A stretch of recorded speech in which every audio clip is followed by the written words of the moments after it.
Who are you? Most of us take the answer for granted. We speak of the self as if it were a single, indivisible structure. But what if it's not? And what if some aspects of the self aren't just unknown, but inaccessible to rational analysis?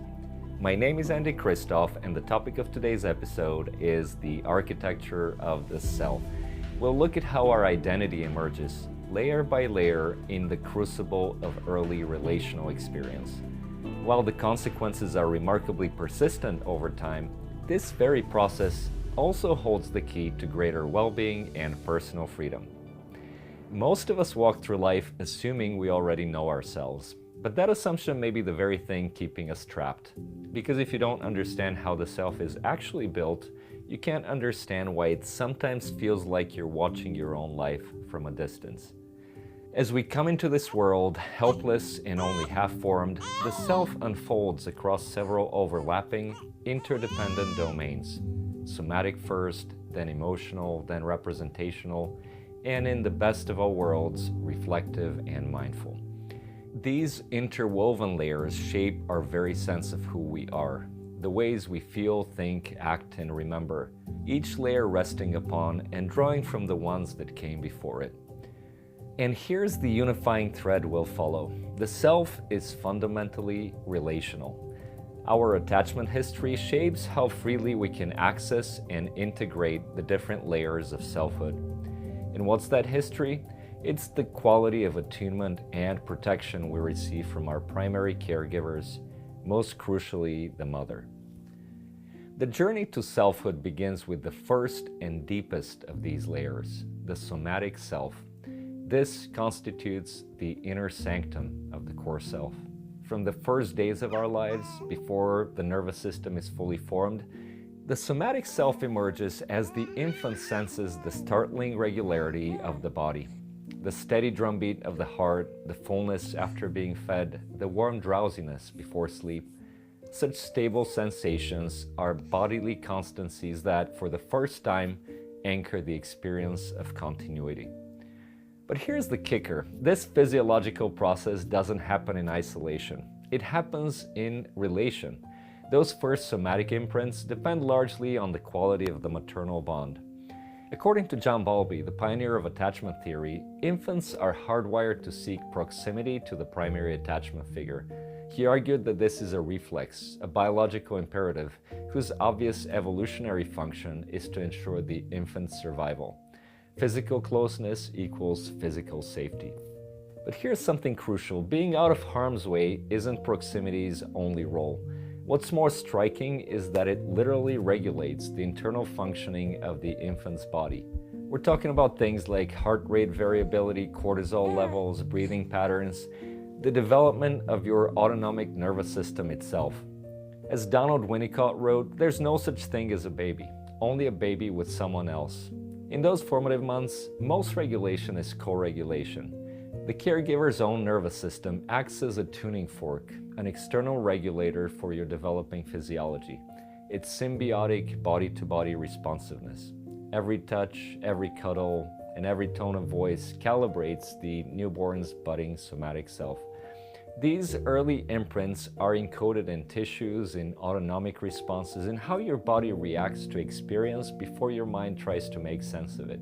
Your body remembers what your mind actually has no access to.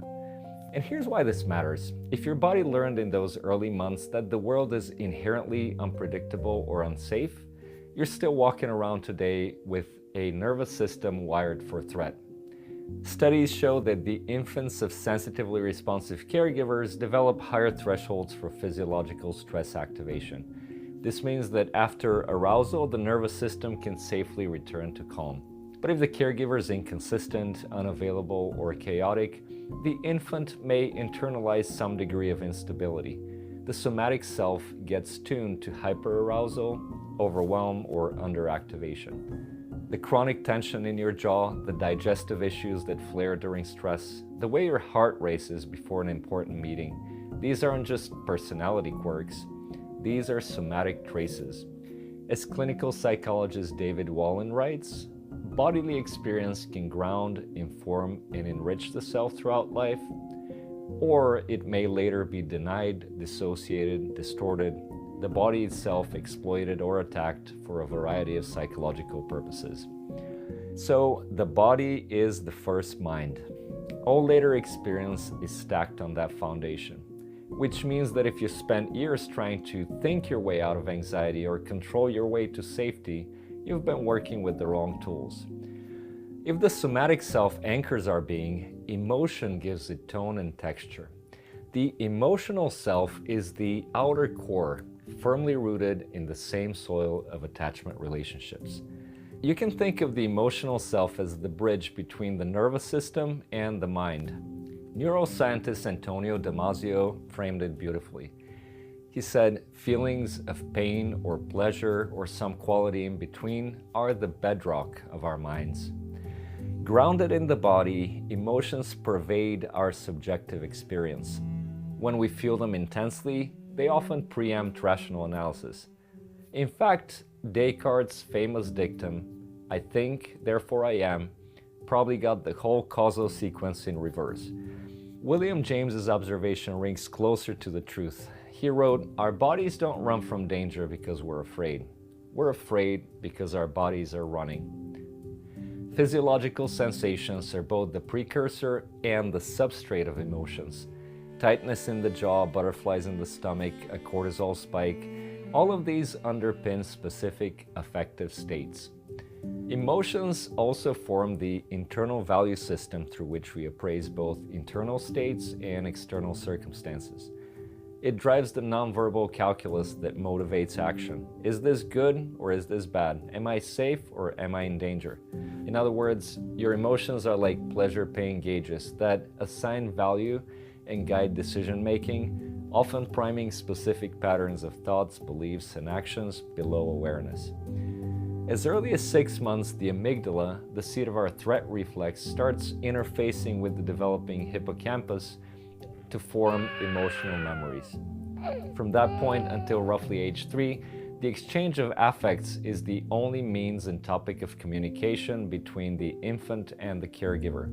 Smiles, cries, and coos form the rudimentary grammar from which the infant intuits what to expect from others and what the world can tolerate. When you cried as a baby, in effect you were saying, "Come close, I need you."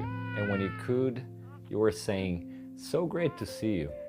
And if your mother responded with attunement, soothing your distress, mirroring your delight, in effect she taught you, emotions are safe, they're welcome here, they can be felt, shared, unburdened, and resolved. But if she was often dismissive, unavailable, overwhelmed, or even frightening, you may have started learning that it's better to suppress them, or make them louder out of desperation, or to freeze entirely. This is the second crucible on the path to selfhood. Embedded within the primary attachment relationship, the neurodevelopmental task of your limbic system was learning to access, modulate, and use emotions. And the extent to which that learning happened depends on what you were given to work with. No matter what the primary caregiver does, you must adapt. There's simply no other choice. The evolutionary mandate is adapt or die. And here we arrive at an insight that once you start seeing it, explains so much about who you are and why you are the way you are. What you internalized during those early years wasn't just warmth or neglect, safety or shame. It's a deep, non-conscious imprint of the early environment itself. This process is called primary introjection. During the preverbal years, particularly during the first 18 months, the infant unconsciously internalizes the feeling tone of the caregiver, her regulation style, and her unspoken attitudes and values. While introjection continues throughout development, these earliest imprints form the deepest layer. There is no critical analysis, no rational filter that can stop this. The transmission is felt, not thought. And because this happens before your identity has fully constellated, these introjects are absorbed as self. Why does this matter? Because maladaptive primary introjects are the root of many enduring self patterns. They live below awareness and resist cognitive restructuring. So no amount of positive self-talk will undo a felt imprint that emotions are inherently unsafe. Often these patterns only loosen through time, through affect-driven processes like somatic work, parts integration, or new experiences of safe co-regulation. To put it simply, the very felt sense of who you are, your emotional self, is in the profoundest of ways shaped by and with another human being. Think about it, if your primary caregiver was anxious and inconsistent, you didn't learn they're anxious. You learned the world requires vigilance and control. If they were dismissive, you didn't learn they can't handle feelings. You learned that feelings are dangerous and must be suppressed. That formative imprint on the limbic system often has lasting consequences. Consequences we didn't choose and rarely even recognize, yet still find ourselves governed by. But here's the hopeful part. Affect regulation isn't just the foundation, it's also the mechanism through which personal transformation becomes possible. New attachment relationships, whether with a therapist, a partner, or a trusted friend, offer us second chances to gradually rewire old patterns and develop a greater sense of security. I'll probably have more to say about this process in future videos, but for now, here's the key. We can't do this alone. Around the end of the first year and into the second, memory consolidates and the mind comes online. During this critical period, the self evolves from its origins in preverbal sensations and affects to the world of symbols and intentions. This is the third floor in our architectural analogy, the representational self. We can now assign meaning to experience on the basis of mental representations. John Bowlby argued that developing a representational world that maps the real one was an evolutionary necessity. We need portable knowledge, he said. Without the ability to infer patterns from the endless stream of sensory stimuli, the external world would remain in perpetual flux. This is where internal working models enter the frame. They're emotionally charged generalizations of formative attachment dynamics. These models aren't reality itself, but subjective interpretations of it drawn from salient samplings of relational experience. Your working model tells you what to expect. If I cry, I will be held. If I cry, I'll be ignored.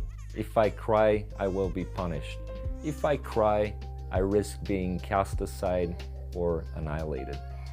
These aren't yet thoughts or beliefs. At 18 months, we still have no language, so the first mental representations are somatic and emotional impressions encoding experience as bodily sensations and affective reactions. Why are the internal working models so important? Because they become the blueprint for future expectations, beliefs, and behaviors across interpersonal situations. They shape our fundamental orientation and quality of responsiveness to experience for years to come. For better or for worse, those early days with our primary caregivers hold the answers to such fundamental questions as, am I worthy? Are others reliable? What are intimate relationships like? Is the world a safe or a dangerous place? These aren't abstract philosophical questions, they're the operating system running beneath every relationship you've tried to build. During the formative years, the key feature of attuned parenting is to provide the infant with a secure base, a reassuring, reliable foundation of support from which they can confidently explore the world while trusting they can return safely to the mother's arms. The extent to which the caregiver provided a relational experience of a secure base in the real world determines whether the child can develop a corresponding mental representation known as an internalized secure base. Later, this internalized secure base serves as a portable source of emotional regulation, a felt sense that even when you're alone or distressed, you can restore inner equilibrium. It enables positive self-worth, healthy relationships, and effective coping in the face of challenges. With secure attachment, you develop the capacity to respond openly to new situations, because the internal working models are predicated on an assumption of physical and relational safety.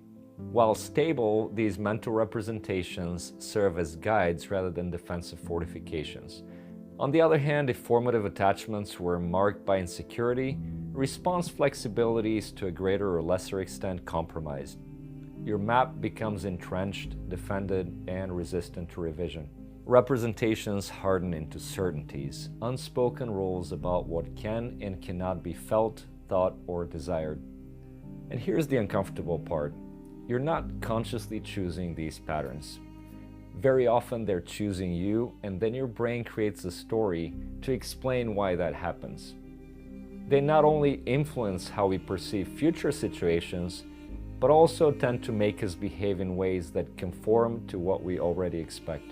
In other words, they tend to become self-fulfilling prophecies. This is why, for example, you might walk into a party and immediately start scanning for the exits. Your body is responding to old predictions, not present reality.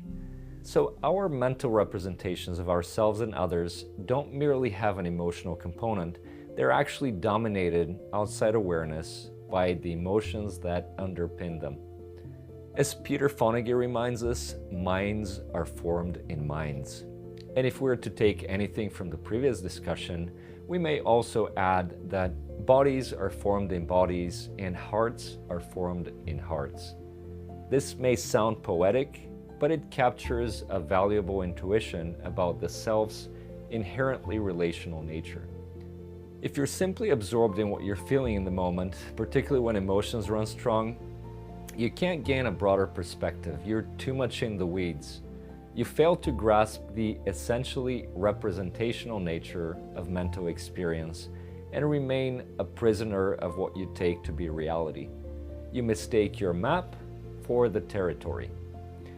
At this point, you may be wondering, well, how much of what I've believed about myself might actually just be an outdated map from childhood? And if you're feeling the weight of that right now, that very discomfort might actually be the path to greater inner freedom.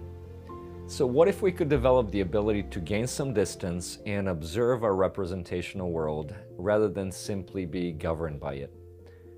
Enter the reflective and mindful selves. While the somatic, emotional, and representational dimensions are inherent in being human, the reflective and mindful domains are only potentially accessible. But when we cultivate them, they offer greater flexibility, connection, and psychological well-being. With the arrival of language around age 2 or 3, we gain the capacity to represent our experience verbally and to translate feelings into narratives. This is the emergence of the reflective self, the mind's ability to observe itself and hold other minds in mind. It's when we can take a step back and get curious about our own experience rather than fear it or get swept by it. But if and how the reflective self functions to some extent depends on the shape of the underlying architectural structures that came before. Reflective functioning, also called mentalization, requires felt safety to unfold. Peter Fonagy's research shows that mentalizing is a natural byproduct of secure attachment. But crucially, this capacity is also something we can gradually develop on the path to earned security, proof that our early wiring isn't our destiny. Mentalizing creates space. It allows you to observe, I'm feeling this, I'm thinking this. And in that space, a greater range of choices becomes possible. There's also a second route to integration, mindfulness. It works from the opposite direction, from the bottom up. You gradually learn to inhabit your body rather than dissociating from it. Present-centered awareness reconnects us with the somatic self. It gives us even more choice about where to place our focus. With the mental static down, you can sense the nonverbal domains more clearly, particularly the signals from the body that usually get drowned out by rumination. This fosters adaptive connections between the layers of the self. And it is exactly this cross-domain connection that is the very essence of psychological integration. Furthermore, the process of witnessing our experience, becoming aware of awareness itself, is an experience of selflessness that exposes us to the fictional nature of the representational world and thereby reduces the need to rigidly defend our working models. Paradoxically, over time, this may generate the felt sense of an internalized secure base. Let's bring this full circle. The self isn't an indivisible static entity we're born with. It's a living system, somatic, emotional, cognitive, reflective, and mindful, all evolving together. Across all these layers runs a single current, human connection, the invisible medium through which our biology becomes psychology. So what are the key takeaways? First, each layer of the self is built in relationship, and each can be healed through relationship. Second, security means freedom of access and integration. Access to the full range of your bodily sensations, your emotions, and your thoughts, and integration across these domains so they can freely inform one another. Third, mentalizing and mindfulness are both viable pathways of earned security and psychological freedom. Not through bypassing pain, but through being present with the full range of human experience without being overwhelmed or dissociated. Ultimately, the self is not something you are, it's something you become, and that becoming never stops. Because the journey to wholeness doesn't begin in the mind, it begins in the quiet language of the body, the first home of the self, still waiting to be heard. And you may be asking, so what do I do with this? If my patterns were shaped before I had words, before I could remember, before I could think, how do I change them now? Well, here's the answer. You can't think your way out, but you can feel your way through it. The same relational process that shaped these layers can now reshape them. Not through insight alone, but through new experiences of safe connection. Experiences that let your body finally learn what it never had a chance to. That it's safe to be held, that your emotions won't destroy you, that vulnerability doesn't lead to abandonment. As Sufi poet Rumi reminds us, out beyond ideas of wrongdoing and right doing, there's a field. I'll meet you there. When the soul lies in that grass, the world is too full to talk about.